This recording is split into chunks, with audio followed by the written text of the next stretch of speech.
Hello, everyone. This is Laura Daniels, and I'd like to welcome you to the first of our webinar series through National All Jersey. These webinars will be focused on nutrition for Jersey cows. And once again, my name is Laura Daniels, and I myself am a Jersey producer in Wisconsin, and I also have a background in nutrition. And so I'm proud and happy to help bring this webinar series to each and every one of you. What we know is that we have lots of people signed up for this webinar live, and we're very hopeful that we'll have even more people who will be able to see this information and ask questions and share it far beyond today's live webinar. And as we've looked through the list, we're excited to see many new names.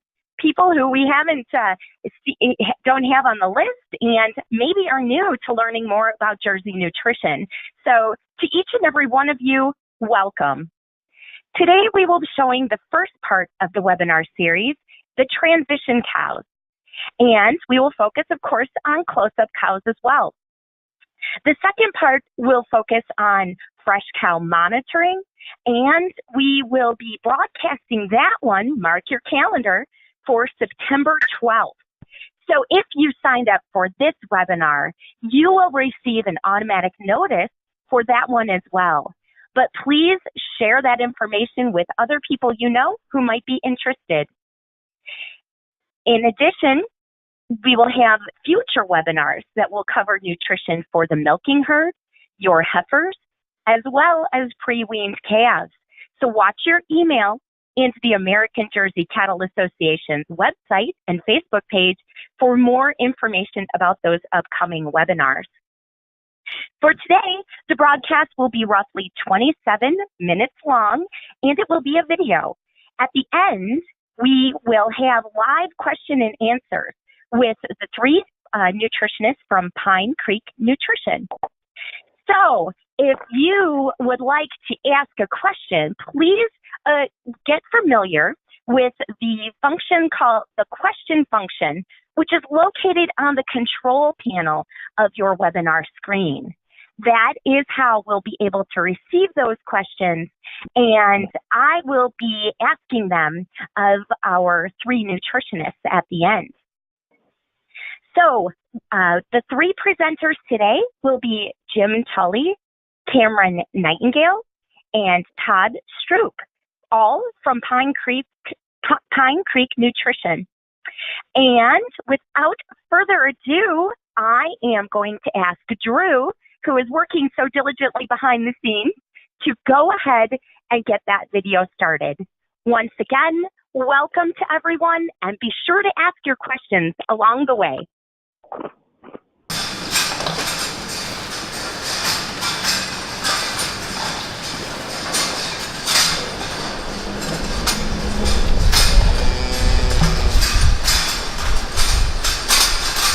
My name's Jim Tully, one of the consultants with Pine Creek Nutrition Service, and we're here today to talk about successful transitions in Jersey cows. I'd like to introduce two of my partners, Todd Stroup and Cameron Nightingale with Pine Creek, and Todd would like to give an introduction of what Pine Creek is and who we are. Well, I moved to Hillmar, California about 20 years ago to work for a large Jersey dairy, and Pine Creek Nutrition was working with a lot of herds in the area.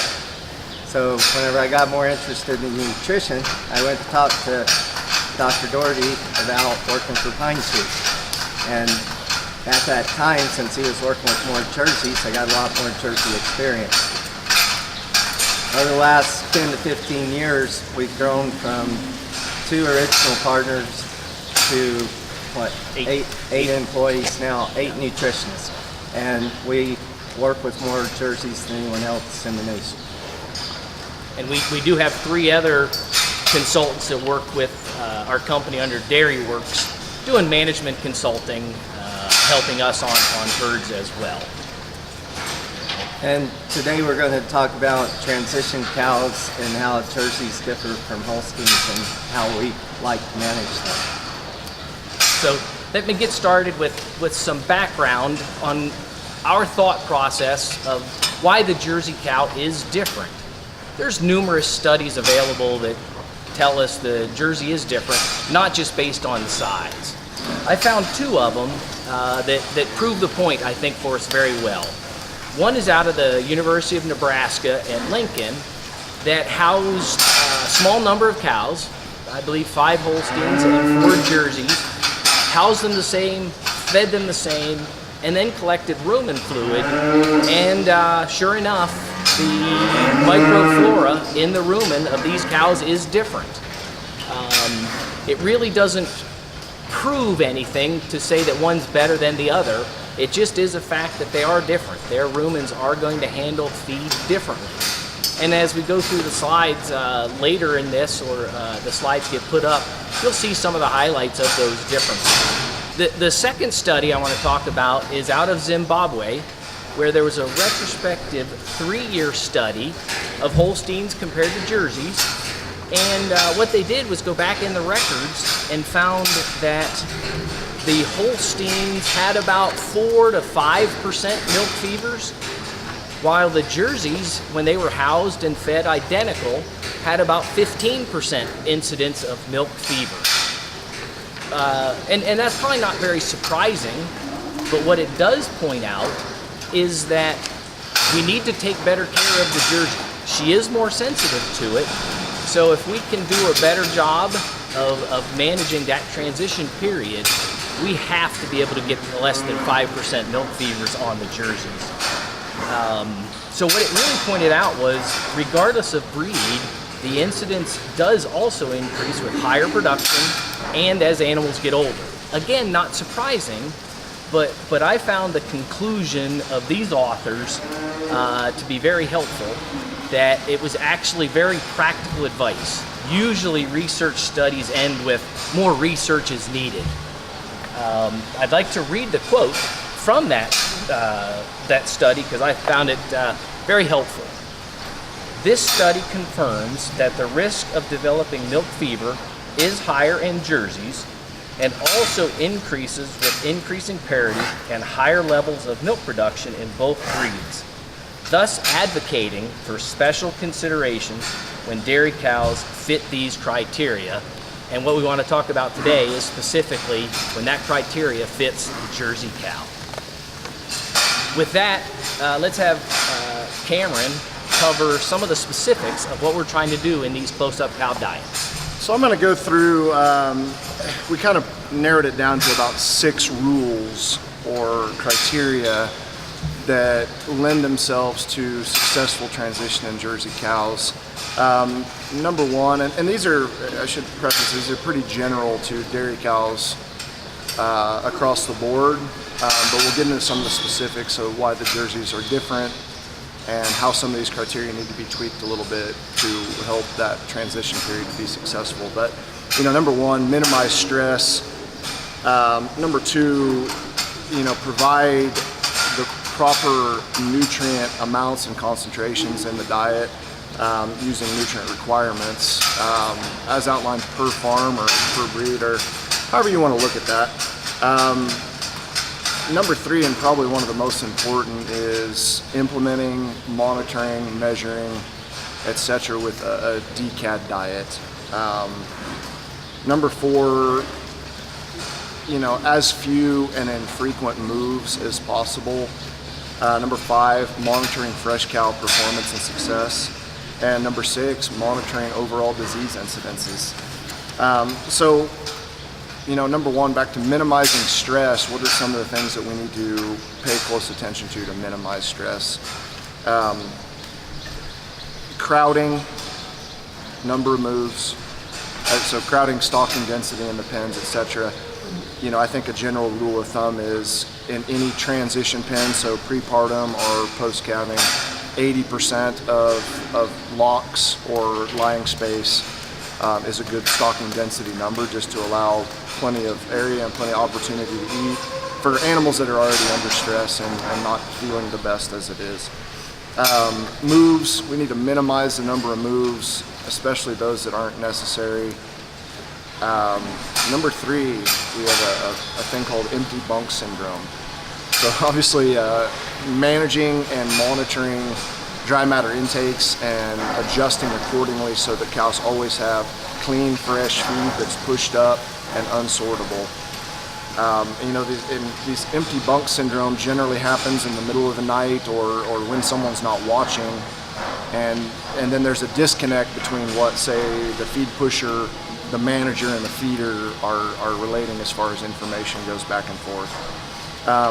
Feed changes, so changes in piles of corn silage, changes in stacks of alfalfa, commodity changes, etc., all go and have a pretty profound impact on the nutritional changes in the cow. So that's another one that we want to minimize as much as we can, or at least make smooth transitions from one ration to another or from one feedstuff to another.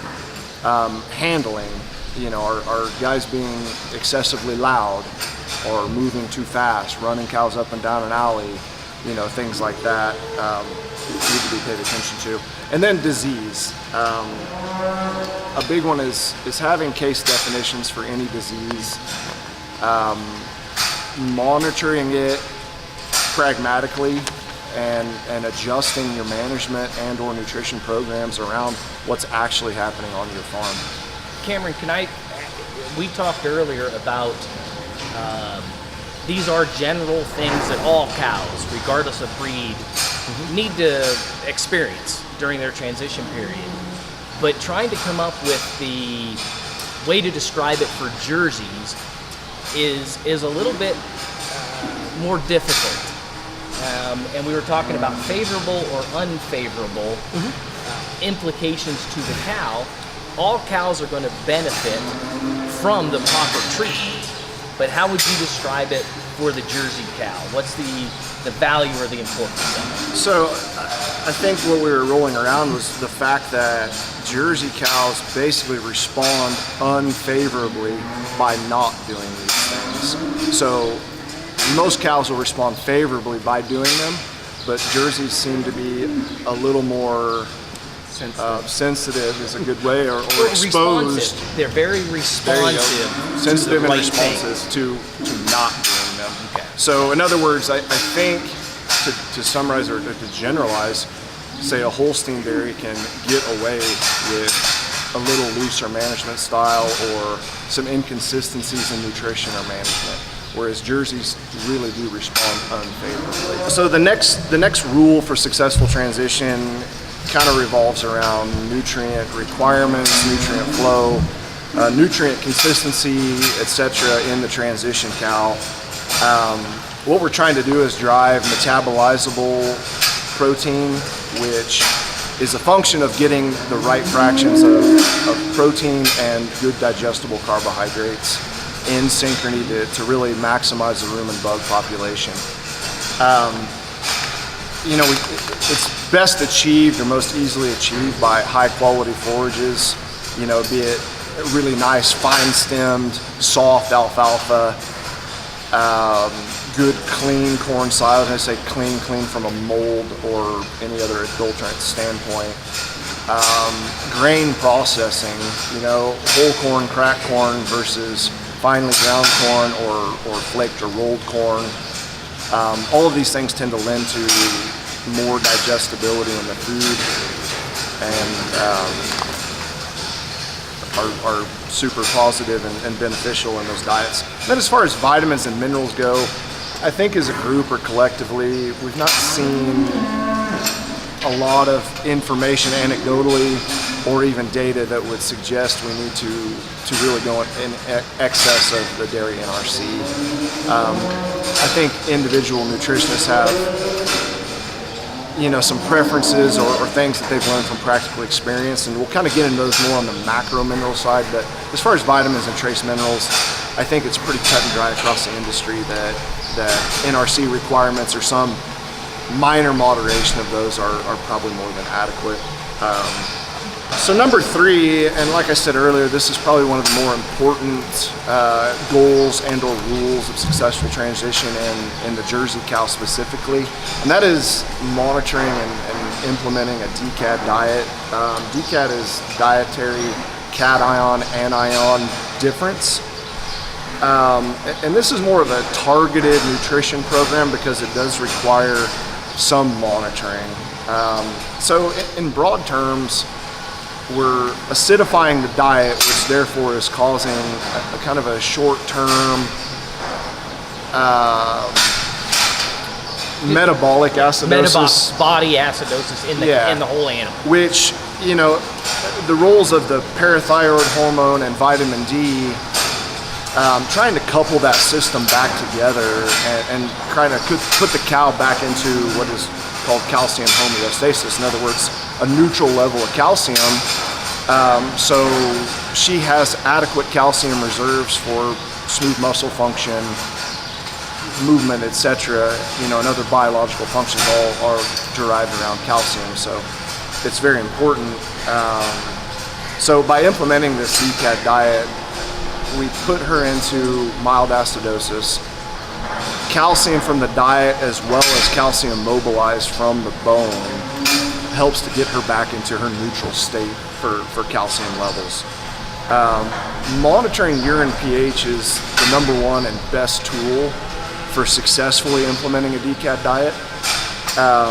And that's ideally best done with a pH meter and best done at least weekly with a subset of 12 cows. I mean, this is kind of dependent on herd size, but 12 cows has been shown to give us statistical relevance, not necessarily significance, in implementing a needed change past that. At least you can identify trends and things like that with a decent population of cows. Other methods are just your pH strips, etc. Time relative to feeding, time of the day, and then time that you do this pH monitoring needs to happen at the same time every day, every week, and ideally it's 4 to 6 hours after feeding, which provides a challenge. And we get a lot of pushback from clients say, well, our cows lock up after they eat.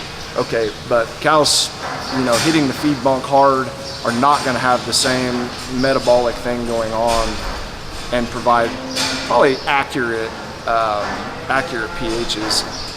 The other thing, and we'll get into some of this because it's going to tie back into dry matter intake, but dry matter intake is going to drive pHs. So if the same diet is consumed by a cow eating 20 pounds of dry matter versus a cow eating 26 pounds of dry matter, more than likely the cow eating more feed is going to be in more of a negative blood pH status. And be very responsive, again, to those dietary concepts that we want to get across.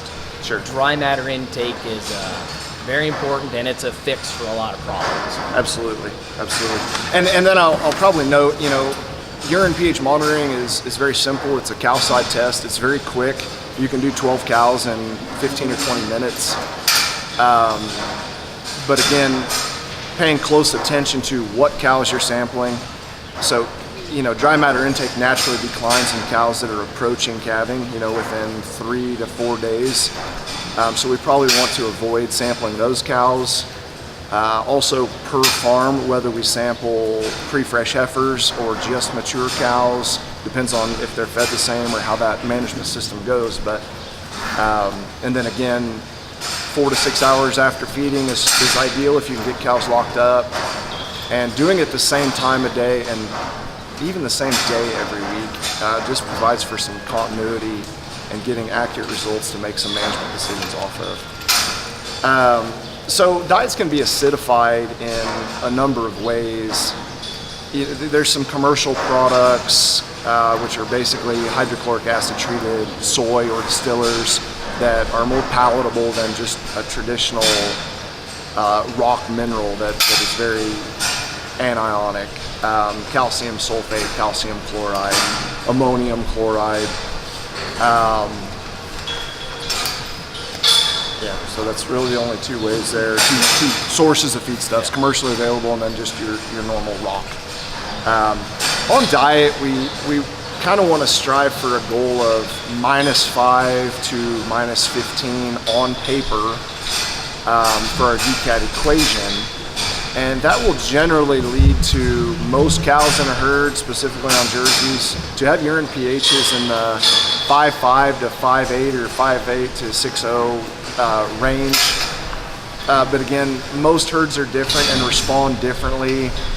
A really critical key piece of this is getting wet chemistry analysis on all your feedstuffs that are going to comprise and make up your close-up ration. For example, if you're going to feed alfalfa, we said earlier that we want really soft, palatable, fine-stemmed hay. We also generally want really low potassium hay, because if we're feeding high potassium feeds, which a lot of byproducts have, as well as alfalfa or wheat hay or straw in a lot of cases, we need to feed more of an acidifier to get the same effect, which can cause palatability issues and cause dry matter intake issues.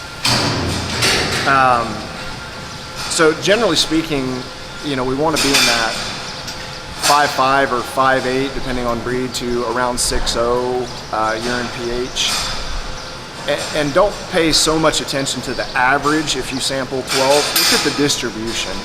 So if our average is 6, but we have a lot of cows that are 5 and a lot of cows that are 7, we obviously have a good opportunity with bunk management or digging in to identify why the range is so high. We want really tight ranges around the average, and the average to be where our target is, because I think practicality as well as research would indicate, the closer to 5 you get, the higher the incidence of retained placentas we're going to see. And then the closer to 7 we get, the higher incidence of milk fever that we're going to get. And I guess I should say now, the whole point of this was Jerseys are more sensitive or susceptible to milk fever as a metabolic disease. And that is the whole guiding principle of a Decad diet, is really to prevent milk fever. And every herd is different. We'll have some herds that respond very well when they are a 5.5, and other herds need to be a 6 or a 6.2, which on the pH scale is less than 7, so they are acidic. So it's very herd specific, but as Cameron mentioned, it has to be a tight range to get the best results. We can fix it if it's a wide range or if it's out of line, but we really do want it to be tight. And we have to be really objective about monitoring post-fresh disease incidence as well. We can't make a lot of assumptions. That's why, training the health crew or the fresh cow guys, consulting with your veterinarian and narrowing down what a case definition is. For example, what is a retained placenta? Is it fetal membranes hanging out after 12 hours or after 24 hours or just at random? When the guys see them, they call it a retain. We need some really specific guidelines to follow. Not everything's as black and white as a displaced abomasum, for example. That's pretty cut and dry. It is or is not. But some of these other diseases can be a little bit more subjective in nature, and we want to kind of take the human opinion or error out of that and really drill down and see where the opportunities lie. Just like Jim said, pHs at whatever range works for somebody, right? Some guys do well at 6.5, some guys do well at 5.5, but you need to figure that out for your herd.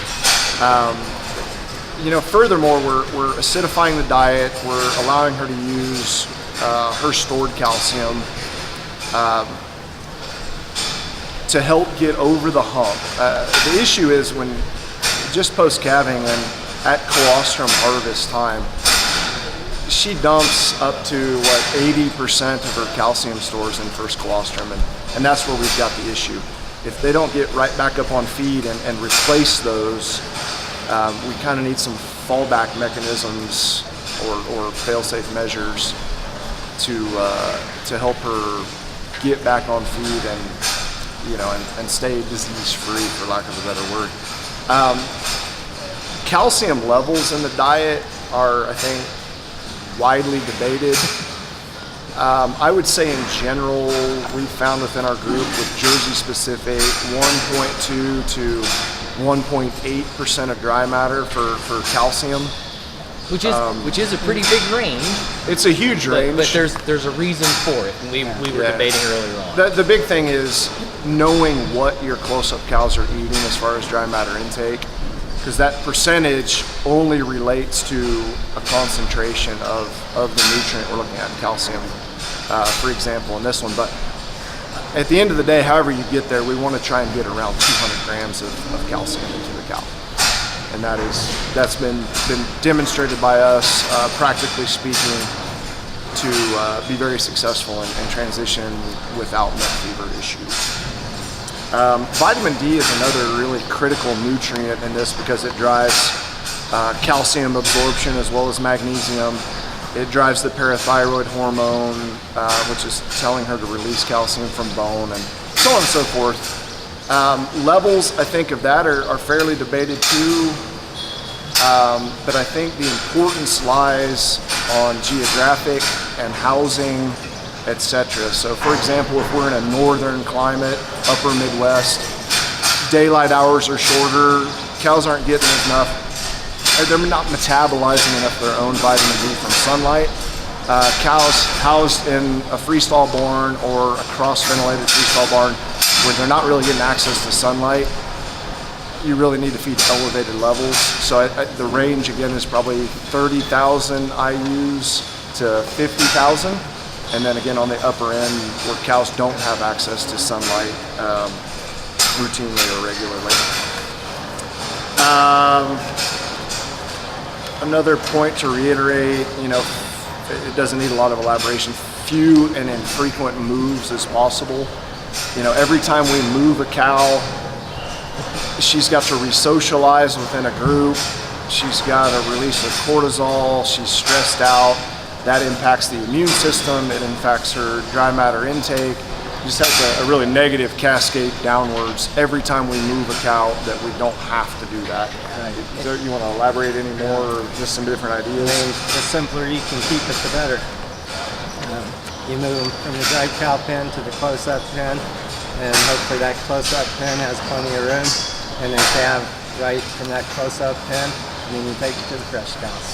So keep it simple. I think a recurring theme here is dry matter intake. A pound of dry matter intake can really solve a lot of issues on a dairy, or allow you to get away with improperly balanced diet, or maybe that extra move that you shouldn't have. But anything you can do to really stimulate and maximize dry matter intake in the cow is really critical, I think, for everything we've talked about. And we'll kind of keep going. Declining intakes as we get closer to calving naturally means we're going to have an elevated state of negative energy balance, which is going to lead to most likely subclinical ketosis, if not clinical. And then this myriad of interactions with other disease. Cows are generally more likely to get another disease if they already have one. For example, animals are 3 to 8 times more likely to get a DA, 2 to 5 times more likely to get metritis when those cows are diagnosed with subclinical ketosis. And I think as we look at those topics, again, we're going to sound redundant, but it's the dry matter intake. And I think when everybody gets a chance to review the slides, they'll really see how that cascade can happen of the diseases. Right. As we go through it, it's really important. Yeah. So we kind of hit on that, but other stressors that cause a drop in dry matter intake are overstocking, lack of push-ups, and not just overstocking to where they can't get feed, overstocking in bedding areas that are causing cows to stand up more and not rest, or inadequately groomed stalls, or there's just a host of things that seemingly should be obvious and apparent, but get overlooked sometimes, or things that you see daily become normal, and that's our consultants, is to identify the things that have become normal on the dairy that are out of place from a best results standpoint. But as Todd said, cow comfort is king, and cow comfort leads to a lot of positives past that.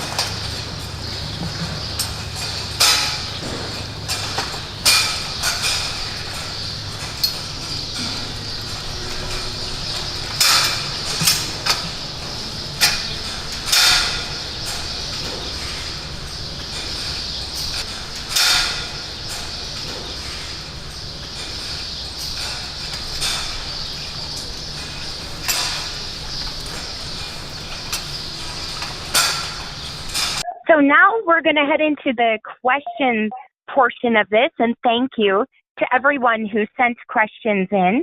And before we do that, just want to take the chance to thank once again John Bohr and his family for the use of their dairy for recording that video, and really hosting the Nutritionist as they shared their thoughts. So now we're going to head into the questions. And Cameron Nightingale, who is the Director of Technical Services with Pine Creek Nutrition, is going to lead the questions. He's going to divvy them up between his coworkers there, based on the question itself. And the first question that we have is, what is the biggest avoidable mistake that you see out there on dairies as people are working with their transition cows? Cameron? Yeah, I'll let Todd handle this one. I think he would be a really good fit for this because these are some very practical and very important things. Okay. And of course, you and Jim can jump in too, but one of the biggest mistakes I see on the dairy is, first of all, commingling cows along with the springing heifers. I definitely think that those two groups of animals should be fed and housed in separate pens. And then as we go into after calving, of course, I would prefer to have the first lactation animals separate from the older cows. I do understand that on smaller herds, there's sometimes not a choice, so you have to. The main thing to keep in mind in those instances is to give those animals plenty of room, because there's definitely a social aspect of how cows interact and how the heifers are going to respond. And as we talk about dry matter intake, it's very important that those heifers are getting the intakes they need along with the cows. So just offhand, I mean, that would be the number one mistake that I would see out there. Yeah, that's a great point. I'll add one more thing here, really relative to the Decad diet, and that'd be misdiagnosis of some metabolic disease that's occurring on your dairy. The myriad of interactions between these, can really lead to a positive or negative outcome. So, like we mentioned in the slide set, case definitions and having a really strong protocol for identifying what those problems are is really important to successfully treating the issue or making your changes in accordance with that. Also, another kind of mistake that I see often is implementation of a Decad diet and just short-term monitoring of urine pH, and then really just looking at clinical milk fever incidents as your way to monitor adjusting that. There's a lot of opportunity to be had by keeping those urine pHs in the target range you want, as well as a really tight range, due to the importance of calcium for a lot of other functions, as well as an increase in the incidence of RPs. We may say, well, we're not having milk fever, so our Decad program is right, but in reality, it's probably too low or too negative. So we're potentially creating some other confounding issues. Great. Yeah, thanks, Jim. I always say when I'm working with the farms, that I do nutrition for as well, procedural drift is real. And it's often that farms start out so good taking those urine pHs, but then you get a year, 2 years, 3 years into it, and they haven't taken a urine pH in over a year. And so really maintaining that's great advice. So while we're talking about Decad diets, what about Decad diets for first calf heifers? Say it's one of those farms where we can't separate the cows from the heifers. Does it help or hurt? And how much trouble are we really causing by putting those first calf heifers on a Decad diet? Cameron, who do you want to throw that question to? Sure, that's an excellent question because kind of as Todd mentioned before, space might be limited. We may have to feed heifers and cows the same diet, but I think Jim would be well versed to address this one. Okay, and I'll address it two ways. When the facility dictates, heifers will do just fine. First lactation animals will do just fine on the Decad diet. They don't need it.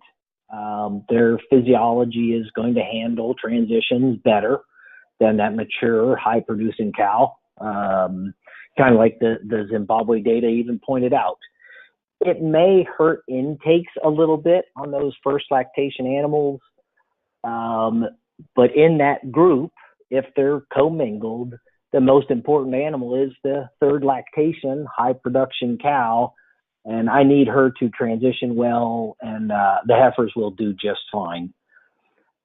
If the facility has the ability to keep them separate, then I go with load size. And Todd, you may have some comments on that. But if the load size can be split, I work with a herd in California, and we've done it all different ways. Same diet, leave them on the Springer diet. But about 6 months ago, we had the conversation, and the load size was plenty big for those coming first lactation animals. And we put together a diet specific for them, non-Decad, maybe the old traditional, little bit steam up. We're putting a little bit of the fresh cow grain premix in them, and he is very happy with those transitions. So if the facility dictates, if there's enough animals and you can have a separate load, then I would definitely have the first lactation or coming first lactation animals on a different pre-fresh diet. But if they're commingled, I think the herd can do just fine. Any thoughts, Todd? No, I totally agree. I mean, so much of what we do as nutritionists depends on how the dairy's set up and our ability to make the proper load sizes to make sure the mixes are good, because we can have a perfect ration on paper, but if it's not getting to the animals like that, it's not going to matter. And I would say there's almost as many different ways to handle feeding those springing heifers and mature cows as there are dairies to work with. I mean, every situation could be a little bit different. Really great. And we're going to stay on the Decad topic. There were several questions about that. Does a Decad diet affect colostrum production? And if it does, what do we do to avoid that? So, Cameron, what do you think about that one? So I think in general, no. There's little evidence to support that an anionic diet would decrease colostrum yield. However, the correlation between a highly anionic diet and limiting energy intake would certainly parlay into reduced colostrum yield. Okay, so what can we? Can I add? Yeah. Can I add something quick on that? Yeah. And we have a newsletter done on it, but the biggest thing on colostrum quantity is going to be the season. There's some data that a trial was done in Texas, actually, cooperative research, just looking at the seasonal impact, and that's going to be the biggest by far impact on quantity of colostrum. Yeah, excellent. Anything to add? I would just say that here in the Midwest, that is absolutely the case. It seems to be 100% seasonal. There are just times of year there's considerably less, and it seems more profound with Jersey cows seasonally. Is at least my anecdotal evidence here in the Midwest. So on to our next question. What about brown midrib or highly digestible corn silage? Is that a good idea to add that to the pre-fresh diet, or is that something you would avoid? Cameron? So in my experience and opinion, one of the best places for BMR forages is the pre-fresh and fresh diet, just for ability to enhance fiber fill as well as maximize digestibility of the total diet. So I'm very much in favor of BMR if you can selectively do that in different groups, which I do know a lot of producers would have a pile of BMR as well as a pile of conventional and keep them separate. Jim or Todd, do you have some more to add on that? No, I actually completely agree with you on that, Cameron, believe it or not. All right. Come on, Todd, argue a little. No, I mean, those are definitely the main groups that I would prefer to feed, those highly digestible forages, like Cameron said. The biggest comment we get in some areas is the yield drag and things like that. So many guys aren't using BMR, but if you have the availability to use it, those are definitely the two main groups to put it in. Excellent. Great. So one more question here, and just a reminder to everyone who's listening, you still have a chance to type in a question there on the side of your screen. We'd be happy to answer it. So the next question that I have is kind of a scenario.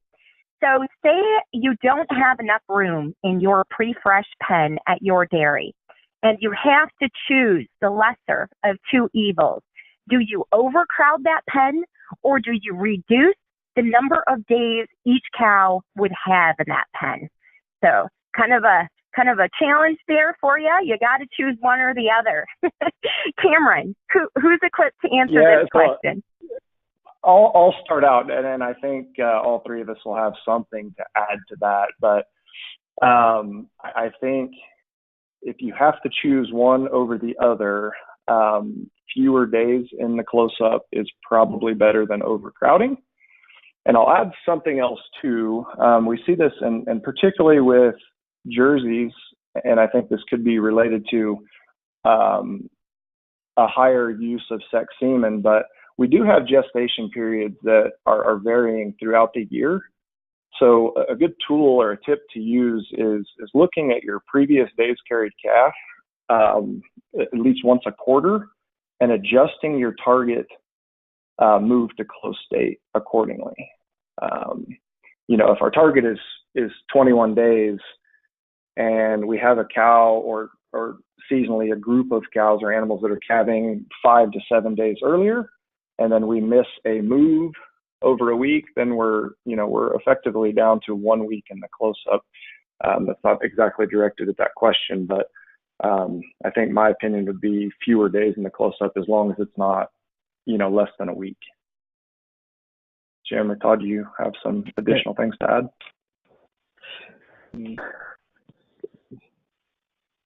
No, I think I do. Great idea to adjust days carried calf, because obviously over the last couple of years, you kind of showed me about looking at that closer, and there can be a 3 to 5 day difference between when they carry a calf in the wintertime compared to summertime. And then plus, like you said, with sex semen, we get some shorter gestation. I think there does need to be an adjustment for moving those cows into the close-up pen. Yeah, and my thought, complete agreement with that. Crowding's never going to work. It will always cause more negatives than any diet manipulation we could do. Realize that the physiology starts pretty quick on a Decad diet. Within a few days, we're able to change it to an acidotic type condition. But I agree with Cameron's thoughts that probably 7 days is really a minimum. You're not going to get the full benefit, but I think you have a pretty good control. And then after that, if it comes down to the push on crowding in days, you've got to figure out a way to adapt the facility, in my opinion, because you're not going to be able to do it in diet. So is there a pen? Is there a corner? Is there some way to add some square footage to reduce that crowding? Yeah, great. Really good.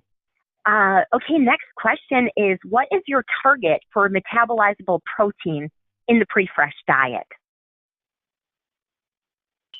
As high as you can get it. No, I'm just kidding. To my knowledge, to my knowledge, there is not any Jersey specific data on this topic. So I think, practically speaking, the target, it has been generalized to be 1,200 grams, but the caveat to that is on a 28-pound dry matter intake package. So any way you can maximize it, and you can get really close, if not in excess to 1,200 grams on a 23 or 24-pound package.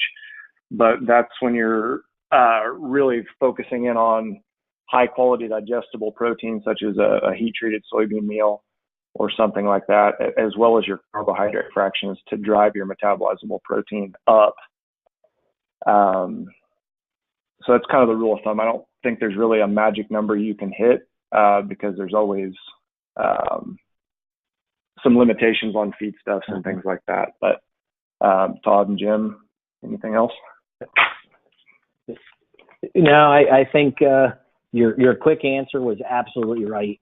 We need these diets to be high quality and based on feed resources, in general, higher quality, more targeted NP, ME is going to benefit any transition cow. Okay, great. So one more question here. Okay, it's another scenario. If you have Jerseys and Holsteins together, is there a huge advantage in separating them pre-fresh? And if not, I guess what would you do as far as the formulation of that diet or Decad when you're looking at a mixed group? Cameron? Okay. Yeah, I'm going to pass this one off to Todd. I think Todd's got quite a lot of experience in this area, and we'll be able to share some ideas. So as far as formulating the Decad, if you're mixing, I work with quite a few crosses. Of course, there's going to be some Holsteins in there as well as the Jerseys too. I'd probably shoot for a lower Decad number because like the research showed, they're going to be more susceptible to getting milk fever. So I'm probably going to make the Decad so that I run in that 5.5 to 5.8 range instead of, say, a 6 to 6.3, which you can get away with Holsteins. So I would target it more towards the Jerseys than the Holsteins to make sure I'm covering my bases. Great. And Todd, do you think there's a huge advantage to separating Jerseys and Holsteins, or do you think herds can be successful with a mixed pen pre-fresh? Well, I definitely think you can be successful with a mixed pen. Obviously, I'd prefer if they weren't, just because the size difference and the intakes and everything. But we do work with many herds that do commingle those cattle, and they do just fine. Yeah, and I'll add to that too. Preference is always I think keep them separate. But. Sure, and the addition to that is really micromanaging that group a little more tightly. So, for example, the average dry matter intake in that pen is less important than the dynamics going on within the pen. So there's probably some subtleties to diet formulation that need to be addressed there, depending on the percentage split out of the population by breed.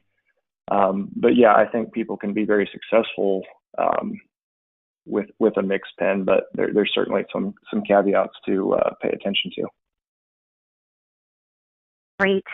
Well, that wraps up our questions.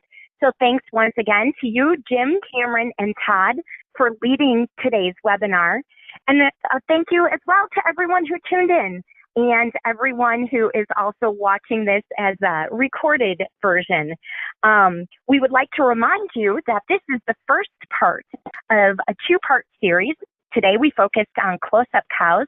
In the next one, which will be scheduled live on September 12th at 3 p.m. Eastern, we will be discussing more about the post-fresh group, those fresh cows, and how we're going to get them to launch into lactation, right, guys?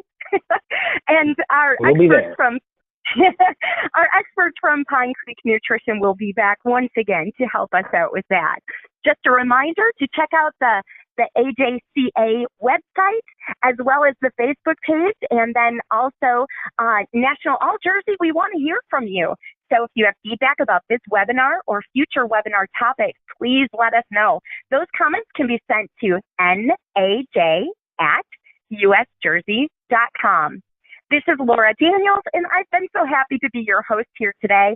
I hope everyone could at least grab one or two great tips to apply to your dairy or the dairies that you work with. So thanks once again, everyone. Bye-bye.